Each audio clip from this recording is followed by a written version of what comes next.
Naira petrol पंपावर वाहनधारकांची गर्दी।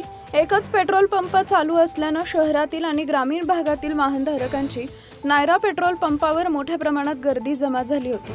3 दिवस लगातार सतत सुट्ट्या आल्यानं पेट्रोल पंप चालकांकडून RTGS न आल्यामुळे पेट्रोल डिझेलचे टँकर 3 दिवसांपासून न आल्यामुळे शहरामध्ये डिझेल आणि पेट्रोलची टंचाई निर्माण झाली होती। शहरातील पेट्रोल पंपावर डिझेल पेट्रोल नसल्यानं वाहनधारकांनी नायरा पेट्रोल पंपावर मोठ्या प्रमाणात गर्दी केली होती। सध्या उन्हाळ्याचे दिवस असल्यानं लग्नसराई सुरू असून लोकांना लग्नावर जाण्याकरिता वाहनांची गरज भासते आणि वाहन चालवण्याकरता पेट्रोल डिझेलची गरज असते। मागील 3 दिवसांपासून पेट्रोल पंपावर पेट्रोल आणि डिझेलचे टँकर न आल्यामुळे शहरातील एकूणच नायरा पेट्रोल पंप वगळता बाकीच्या पेट्रोल पंपावर पेट्रोल डिझेल नसल्यामुळे संपूर्ण गावचा ग्रामीण भागाची गर्दी नायरा पेट्रोल पंपावर जमा झाल्यानं एकच गोंधळ उडाला।